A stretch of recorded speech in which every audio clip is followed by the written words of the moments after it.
Hi, I'm Tonya Lanthier. You are watching the Best Practices Show.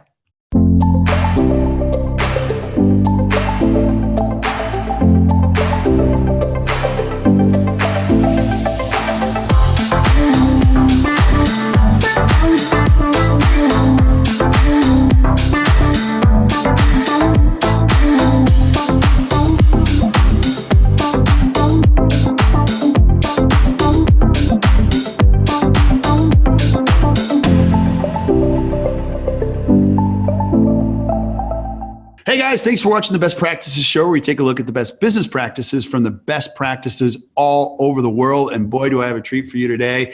If you're looking at growing and leading your practice and trying to figure out how you assemble a team and hire and do all these things that I just think have changed the game so many times in the history of this great profession, then you have picked the right day to watch, because I've got my good friend Tonya Lanthier on today. And you're going to see she is one of the most brilliant influences in dentistry. And I have watched her grow her influence and her company, and you do not want to miss this, my friends. So do me a favor, grab a pen and hit the share button. You are absolutely going to love this. Now, if you're watching this, just a couple things. In the feed below, add questions. We want you to get the most out of this. Our goal is to bring you the best education from the best key opinion leaders in dentistry. Today's no exception. You're going to love it.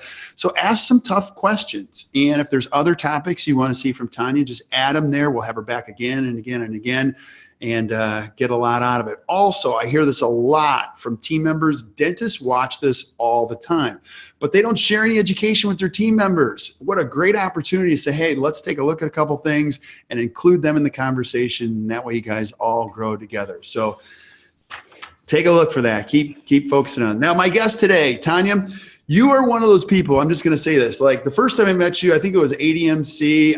I'd actually seen you before. I'm like, oh, she has that one company. And then Inc. 5000. And then I'm like, oh my gosh, it's not like a little company anymore. And then she's on the move. And then I just got to the point where you were like everywhere helping some of our best practices. And people would come up to me at seminars and they go, Kirk, I need to hire somebody, like help me. And I was like, I can't, because I'm not good at that, but I do know who is. And she is the founder of dentalpostnet. I mean, you've done a lot of things. So Tonya, if somebody's watching this for the first time and they don't know who you are, they've never seen you, who is Tonya Lanthier? And tell us your story. Well, I'm a hygienist by heart. And I always say I went into my profession head first. I knocked my teeth out when I was 8 years old on a bicycle. And the team was so good to me, and I decided to be a dental hygienist later on in life. Wow. And but I became a great hygienist from that, because I knew what it was like to be in the chair. And I have a story about my mother too. She had OCD really bad, and she used to wash a lot. And I was a very clean child, so I became a hygienist from that as well. And these are my 3 whys. And my next one is I struggled with trying to get pregnant and start a family. And this was about in 2002. I started temping as a hygienist all over Atlanta because I needed more flexibility in my schedule. So when I did that, I started to see offices that were great to work for, and the leader showed up. And, the team was happy and the book was full and their profits were high. And then I went into other practices and it was awful. Nobody wanted to be there. The leader didn't show up, either it was the front office or the dentist. And you saw the holes in the books, and you saw the patient care wasn't there either. And so what I started to do is people would say, oh, I'm not happy here. So I'd just move people around. And this gave me a bird's eye view of what really worked in offices. Personalities had to work. The leaders had to be there and show up. And, there was a lot of different mechanisms that had to work, like core values and culture had to be there, because if you're not setting your culture, somebody will set it for you. And I realized that. So I threw up a website, and because the paper was $500 to post an ad for 10 words on the weekend. And when I did that, I threw up the website. I think I charged maybe $60 to post a job, and you could put as many words as you wanted. And the doctors loved it here in Atlanta, Georgia. And they were like, we want you to give out flyers at the Hinman. And I'm like, okay. I couldn't afford a booth at the time. And I just grew from there. In 2005 is when I launched it in January. That's so awesome. And it just, Yeah. Again, you've grown an incredible thing here. So how did that work after that? But let me also say this. You've also had other jobs inside the practice. Like, you have a very good understanding of how they work. You're also heavily involved in EO, which I told you before we went on, I used to be involved. Yeah. Great book called Rockefeller Habits. Vern Harnish is the owner of that. And then you're heading to the Harvard strategy program. I want to go with you. Like, I have no idea. I've only walked in the Harvard campus. I don't think I could get any of the buildings where they would let me in. But like, you're on the move. You're out there learning. Yeah. And so take us through that whole journey. The name of your company is Dental Post. Right? Yeah. Okay.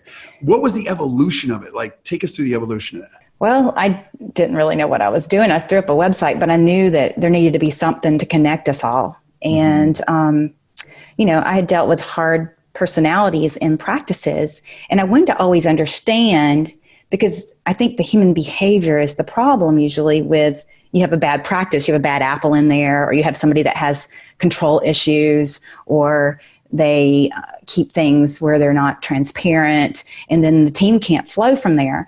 And I took a DISC test when working for a guy in a practice, and I was like, fascinated about it. And so I started learning about it because of dealing with other difficult people. And then also I worked in a practice where a woman wasn't very kind to me, and I didn't know why, but she never said anything to me about my great work or how I took care of the patients. She always talked about my appearance, which was, I was tall, skinny, blonde. I started to realize that human behavior was a problem, and that's why I started adding testing into the site. I had an app before LinkedIn, and I had to rewrite the website 3 times because I didn't think it would grow as fast as it did, and it took off, and I had to redo the software. I just redid the whole software and spent 18 months putting a new platform in. That was hard. But wow. That's kind of the evolution of it. And I grew from city to city as I made money. I've never taken money from anyone. I've taken the money that it made and just reinvested it in the company as it grew. That's so great. And good to my team.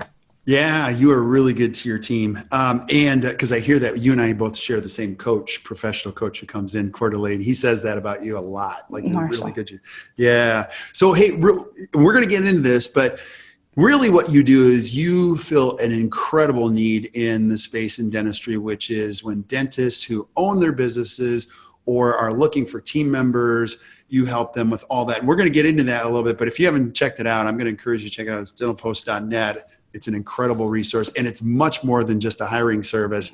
Like, I even borrowed all your DISC stats. I'm like, oh, these are so good on how the positions break down and everything. It's incredible, and I want to go into that. But first, I want to start here. Like, one of the things that you're passionate about is just the leadership and self-awareness. So let's talk about that. When people show up to the office and how it affects who they are and what happens there, because it's not an accident when the culture's a mess.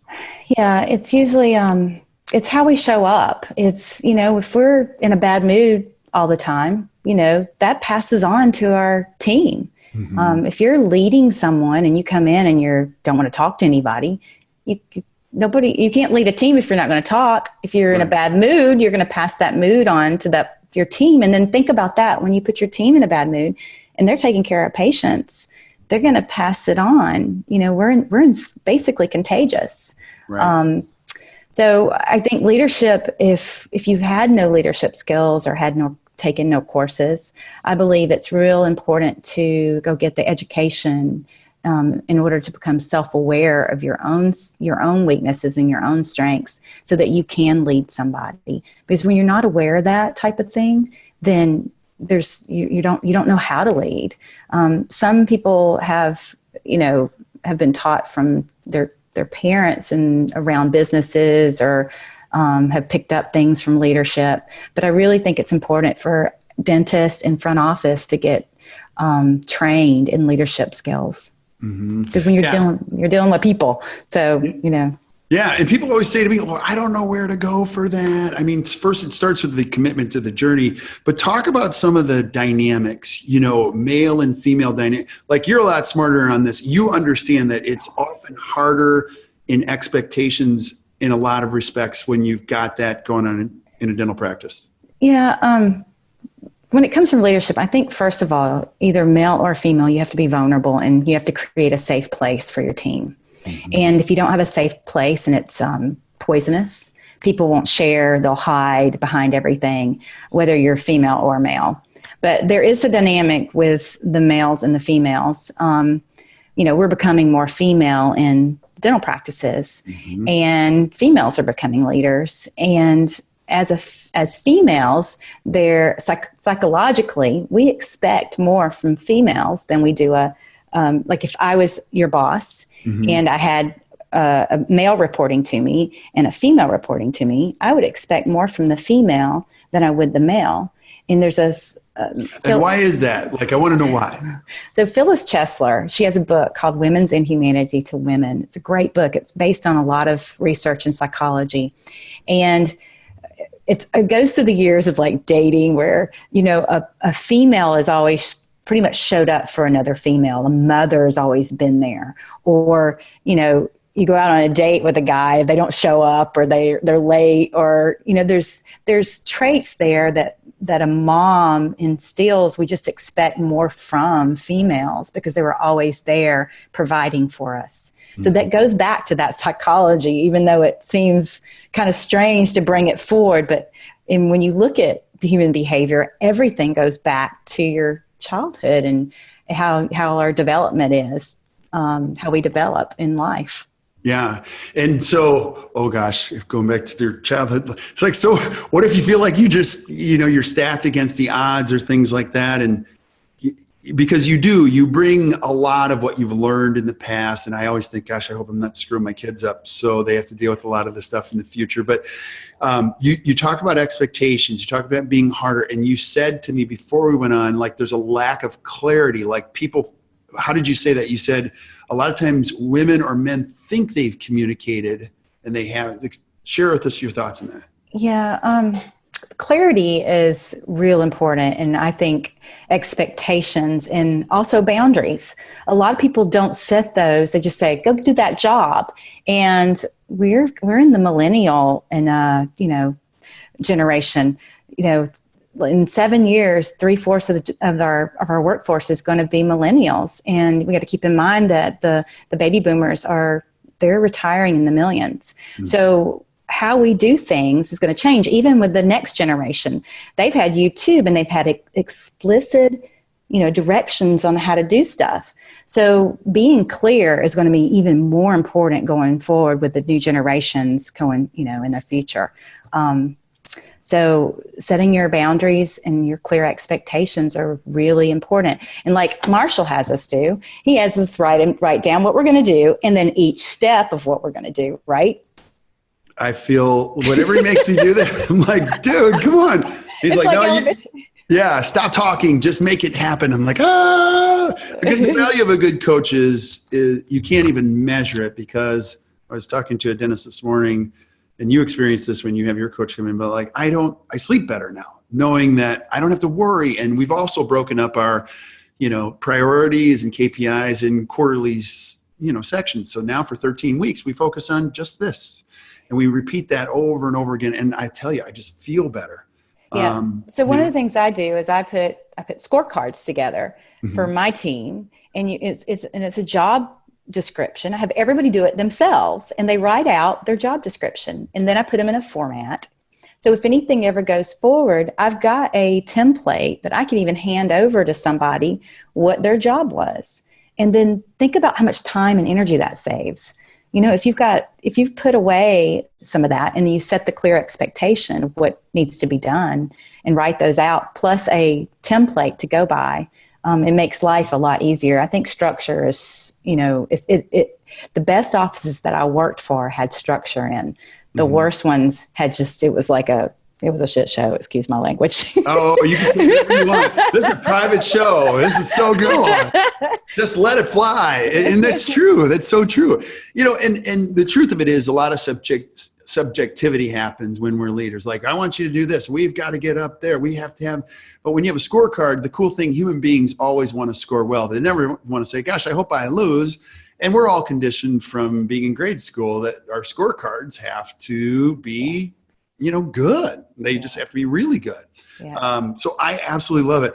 And so, which leads us right into the biggest abyss of dentistry, which is the hiring. Give us a state of hiring. Like, if I'm a young dentist watching this, Tonya, what would you say about hiring today in the world, specifically in dentistry? What would you say? Hiring's become more difficult. Tell us more. It's become more difficult. You know, a lot of people don't understand that. They think they put an ad up and just put 8 to 5 out there, and here I'm paying this, that everybody's going to show up. They're looking at, you know, 100 other ads out there, and you really got to stand out. You got to be a little zebra out there, and within all the horses, you know, you got to stand out. And you've got to tell people who you are. You know, core values goes back, I think, to leadership. When we were talking, you really need to have that in your practice. And if you don't set them, your whole team will set them and not mean to. You know, somebody will set them for you.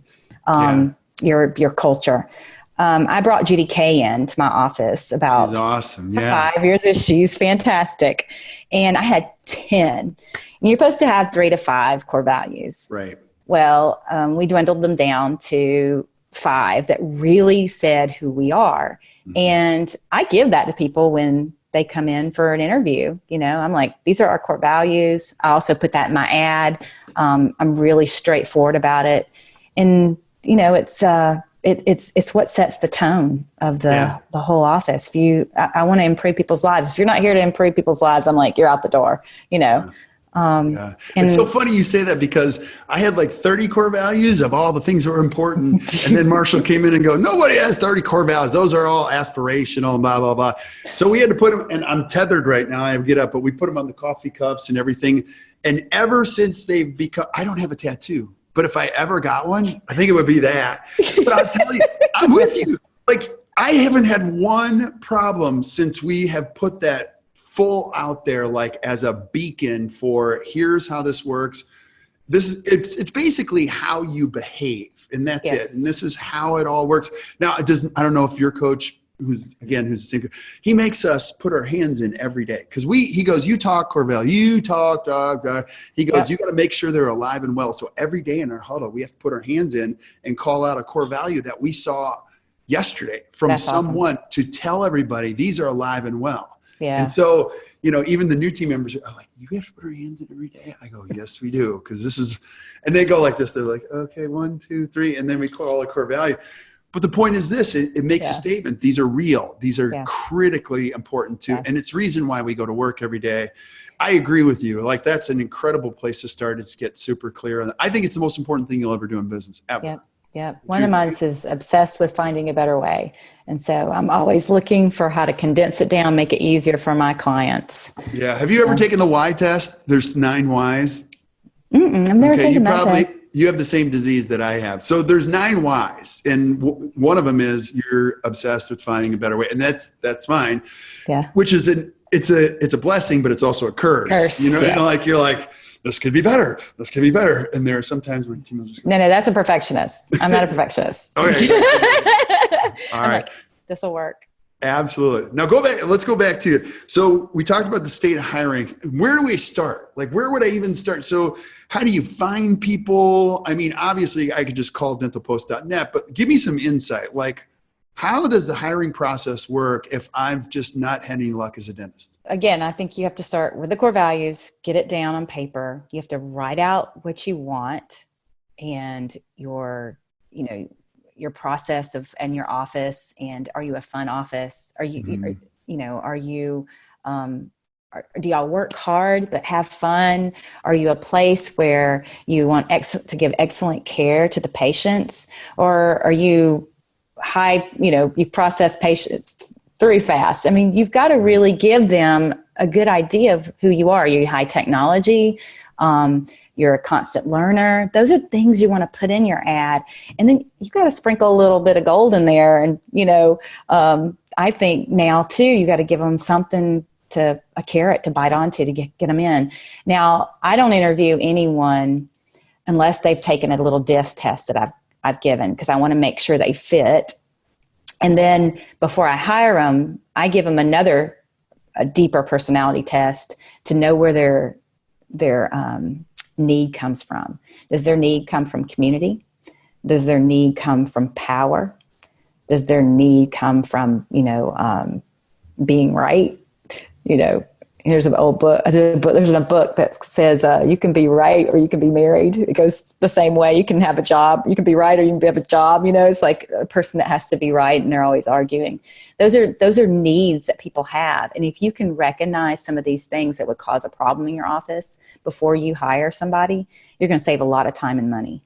Yeah, and effort. I gotta read that fast. I also ask people, I'm like, the first question I ask them, I'm like, are you playing to win? Or are you playing to not lose? So explain that though. That I love that. Explain that. So when a person comes in and if they're playing to win, they're competitive, they're going to find a way. If they're playing to, not lose, they're going to be a more cautious person. They're going to be a person that's like, they won't take chances. So you can kind of see where that person would be. A person that's not going to take chances, you probably won't filing your insurance. Okay. Mm-hmm. But a person that's going to go after it, wants to sell, make sure your patients get the right proper care, and you can motivate them to, make an appointment on the book. Those are the ones on the other side. That's how I use that. I love that. Marshall said this 2 times ago. He said, I hate losing more than I enjoy winning. I was like, oh, it hit me right in the heart. And I was like, oh my gosh. Now I want to go back. Gosh, I have so many questions. I need like 3 hours. Okay. So the DISC test is the reason why you do it. Now legally in every state, you can't just administer that selectively. Everyone right? So and then the second piece, the reason why you do this, I'm guessing, is because you don't want it to bias because I am the worst. I'll like somebody and then they aren't built with the best traits for the role. Is that how you think of it? Yes. I have thought about changing my site where you come in, you look at the resumes, take the picture away, and then you pick first by the resumes. So you'd be less biased, because we look at people and it's 85% we judge like that. And we make a judgment the way that person looks by what our past has told us about a person that looks like that. Right. So our intel is flawed, mm-hmm. Visually. So I've thought about taking away the pictures prior to picking first and then adding them back so that people could see. But on my site, you can take all the assessments for free. They allow them to be put up. So there's a protection there. Right. Where they are in charge of their own destiny when they have, what information they give. I just host the board. And then there's personality tests on their DISC. We have we have an emotional intelligence. We have a work culture assessment that has to do with the environment they're happy working in. Fast paced, slow paced, high technology, low technology. Big office. Is that the culture index test? I hired an industrial psychologist and they helped me adjust it for dentistry. Right. So, and they're pretty accurate, right? Like, yeah. It tells you, does it fail or not? There's no failing. It's self-assessment, so you can't fail. Oh, that's true. That's a good point. But the test tells you a lot, right? So you have them do those 2, and then what happens after that? Because hiring is one of those things. You see people do group hiring, then you see a dentist, they'll interview 30 chairside assistants, like for an hour a day, and then and they're like, oh my gosh. I think you can use DISC to decide too in that aspect, because if you know what you are, if you're a high D personality, a really high D personality, mm-hmm. You don't want to hire a high D dental assistant, because you'll bump heads. And I think that's where you look at the numbers. How high a D do they have? How high a I, S, C? Mm-hmm. I think it's really good to have not extreme. Right. I think it's good. You'll have a primary and a secondary part of your personality. I'm an ID, DI. I kind of float right there in the middle. I'm happier when I'm on the ID versus the DI. But I don't, you shouldn't have me filing insurance. I'd rather rip my fingernails off and pour alcohol on them than do insurance. So you can look at the disc and you can kind of go, okay, if your dentist is really serious, you want to hire a high I to work with you so that they can be happy and keep the patients happy. And then you're serious over here doing your work. There's a good balance there where you can use disc to your advantage in hiring. There's a lot of factors in hiring, though. But personality is not just the only one. There's lots of things to consider when you're hiring. Disc kind of just helps you get there a little bit, and then you start looking at other aspects. Yeah. I tell people all the time, and I'm no different. I'm the biggest problem in my own business. But in order to attract great people, you first have to be a great person that fosters a great environment, because great people don't come into an environment and just bless your world and rock it. I mean, it'll all work itself out eventually, right? Yeah. I just went and I saw, I can't think of his name, Alan. He was the ex-CEO of Boeing and Ford. And he built and turned Ford around with just being kind to people, setting clear expectations. It's all those good things about being a great leader and showing up and being transparent with people. In dentistry, I saw so many unhealthy environments and so unhealthy people that they would play each other and they would sabotage each other in offices. And, the leader let it happen. And so, when you don't tolerate that type of behavior, you can actually have a more productive practice, a higher functioning, profitable practice when you step up and set the boundaries and set the core values and what you will and will not, accept in a practice. Yeah, that is awesome. Now, is it true? I read too much or pay too much attention. What is the state in dentistry? In the United States, nearly half of all hires fail at 18 months. Yes. Is that a similar trend in dentistry, or is dentistry different?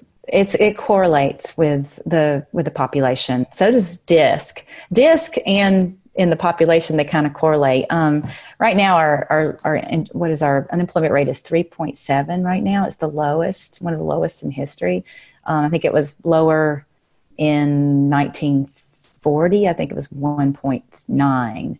But for the next 10 years, we're going to have they're predicting under 5% unemployment. Wow. So this is going to be a problem for a while for our dental industry. And just in general, the whole population. They're also talking about having more part-time jobs, and we're in a where we're bifurcating it's amazing what's happened with our jobs. I think dentistry is going to be really safe. From what I'm learning, I was at another conference in Charleston this past week, and it was talking about the future of business. And we are going to see a lot of people lose jobs, but they're going to be jobs that are more automated. But I think dentistry, we're pretty safe right now. When you deal with the emotional component of a person, your job's safer. Yeah, absolutely. Dentistry is a pretty safe profession to get into financially. I mean, very few dentists ever go out broke unless they do something really stupid. Yeah. And then the other thing too, the right dentist can create an unbelievable work balance. We always say time is the new rich. So somebody who's really good at what they do, they're a great assistant. They know they can find a job working in a dental office, working 7 to 3. They can have it all. They can have a life. And I think life is the thing that's missing a lot in other, I have friends that are attorneys and they work around the clock, so. Yeah. I don't know. I love dentistry. What is there anything like? Let's say again, I'm a young dentist watches. Like what kind of coaching or insight would you give me as I hire people? So let's say I hire them, they pass the DISC test, the personality test. What do I do from there? How do I keep these people? Like, do you guys deal with that at all, or not so much? I mean, I kind of know from being in some practices, but right. I mean, some of the best dentists, they set up, goals and with the team and reward. I worked in a practice where the doctor, he set a pot for everybody, and a lot of everybody was involved in it. And they had the goal they had to hit the reward they got, and it was cash reward. And I'll tell you this, the people that were working on the team, if you had a slacker or somebody they hired and it didn't fit in, they would push them out in a heartbeat if you have that type of program set up. Those are some of the healthier offices that I saw. Yeah, just a little bit more accountability, more, playing to win, right? They measure their KPIs. Yeah, they measure their KPIs, and they would also take their team to be educated at continuing ed, with SPEAR or LVI or all these other places that give continuing ed for teams. Right. What would you say to not do in hiring other than don't try to do this on your own? Like if you were to give a quick class in hiring, like what would you say? Don't do this. What would they be? I'd say slow down. Slow down. Yeah. Slow down. I'd lay it out in front of you with, okay, is this person fit in? What's their personality like? What do I want them to do? What not to do? I'm always like what to do. Right. It's hard for me to do negatives. I got one. What? Don't check references. That's a double. Check references. You have to check references because you got to make sure it's their real name, and then just a whole host of other things. Google them. Google them. People they do not have their social media shut down. There's something out there about everybody you can find. Yeah. So definitely. We hired somebody and then I found them on the internet. I'm like, oh my gosh, like no way. Go with your gut too. I mean, if you've got a good feeling about somebody when they come in and you've got the facts in front of you and you have a good feeling, trust your gut sometimes. Your first, if there's, and also words they use. I go on adjectives. Like if I'm sitting here talking and you hear somebody go, I'm not loyal at that, or I'm not loyal at that. They're usually not loyal in other aspects of their life. People will tell you who they are. If you just stop and listen for 2 minutes in the conversation, they'll tell you who they are. Listen to the adjectives they use. Right. If they're negative, and if they use negative words. Yeah, I totally agree. Especially if they're slamming old bosses. Yep. You're going to be the next one. Or the other thing, I don't know if this is true or not, but I found this to be true, is that anyone that has an unhealthy relationship with their past always has an unhealthy relationship with their future. Now, people can have bad past. I have some bad, but like it happened. It happened. I mean, it helped. It made me work that much harder. Do you know what I mean? Yeah. But when people have been the victim in the past, they're always the victim in the future. Type of a thing. Were you the little brother and you had an older brother and he picked on you? No, I'm just kidding. No, I had a little brother that I would beat up all the time. So he has a different story and I love him dearly. And then he wasn't a little brother anymore. Then he became a big brother and then he beat me up. So be nice to your little brothers because they can eventually be big brothers. Yeah. So it's all good. What other words of wisdom or thoughts do you have as we get ready to wrap this up about the future of dentistry, culture, or hiring, any other things that you would say? Again, I think that vulnerability in office is like so important. I think it starts with the doctor and the office manager and whoever's leading. And if that's not healthy, then the practice is not going to grow as fast and it's not going to be able to maintain a good rhythm. Right. And you'll turn over, I think, more. Leadership is so important to create a safe place. And, just hire people with great attitudes that are willing to adjust. You can teach skills to people that, they don't know how to do something, then, give them the chance to go learn a skill. Yeah. And invest in people. People are always like, well, I don't want to invest in anybody because they might leave me. I'm like, well, then stay the same. It's like you got to pour love into people. Yeah. I had a dentist. He said, what if I spend all this money and these people leave? I said, what if you don't and they stay? You know what I mean? Like you're going to lose. People don't understand it. So yeah. I'm so glad you said the word vulnerability. And as a male, I had a hard time understanding that because vulnerable sometimes translates to weak, but it's not at all. It's a very powerful trait in dentistry. Brene Brown I'm a big fan. I love her. Yeah. And then also, we're big fans of Patrick Lencioni, which vulnerability and being authentic, it's the greatest thing in the world. Oh, one of the best books of all time, guys. Yeah, I love this. You know, if you read it carefully, you're going to figure out that you're suffering from at times all 5 dysfunctions. So it's the answer key to how to create a healthier organization. It is. And vulnerability is in there. So, it is. And as you get older, it gets easier because you're more transparent and you don't really care anymore. And you're like, here it is. Another one is ego is the enemy. Have you ever heard of that book? No, but I believe that. Tell me more. What do you mean?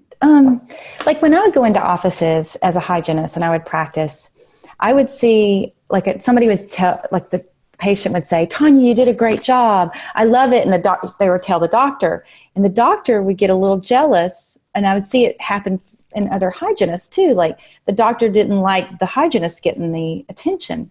Or you had a female dentist. I saw this a lot where I had a male doctor that I worked for, and he brought in a female doctor. And he wouldn't give her any hard work. He was jealous of her. He didn't want her to have certain patients. He didn't want her to, he was hurting himself in the long run.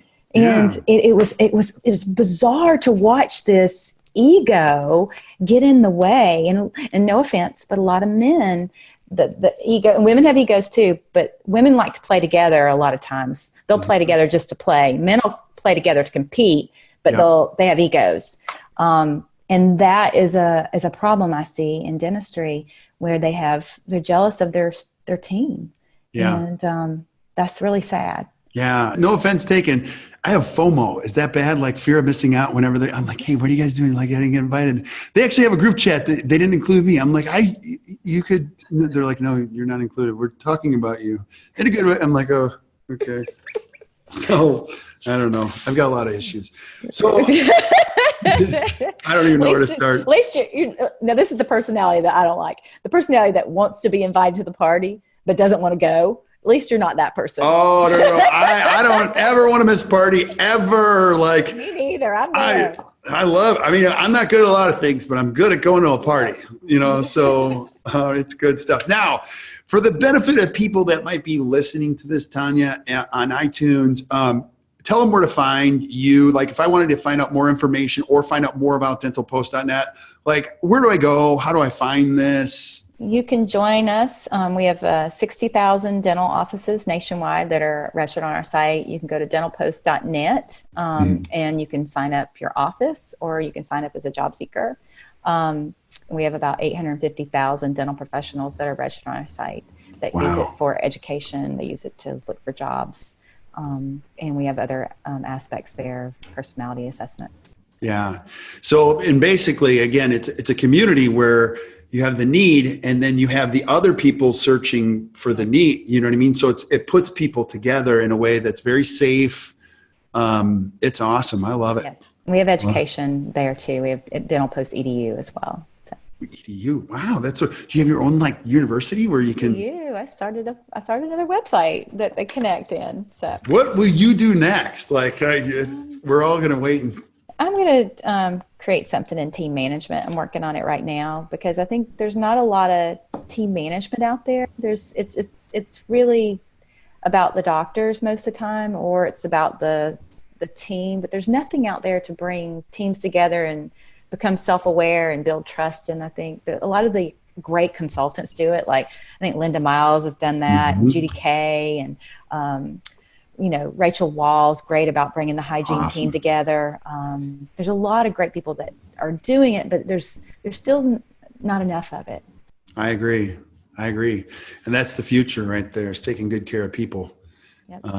Because that's where it all comes from. It's all where it all starts and where it comes from. So, Tonya, thank you so much for being on. Stick around while we say goodbye to everybody else, and we're going to have you back again and again and again. But if you're watching the show and you enjoyed the show, just do us a favor, hit the share button, share it with your friends, spread the good word, reach out to Tonya, check out dentalpost.net. I promise you will love it. It has some incredible information. Keep sending us suggestions for shows that you want to see, not only from Tonya, but other guests, and we'll line them up as best we can. We're doing that now in season 3. And I guess until we see you next time, keep watching the Best Practices Show. You guys enjoy the rest of your day.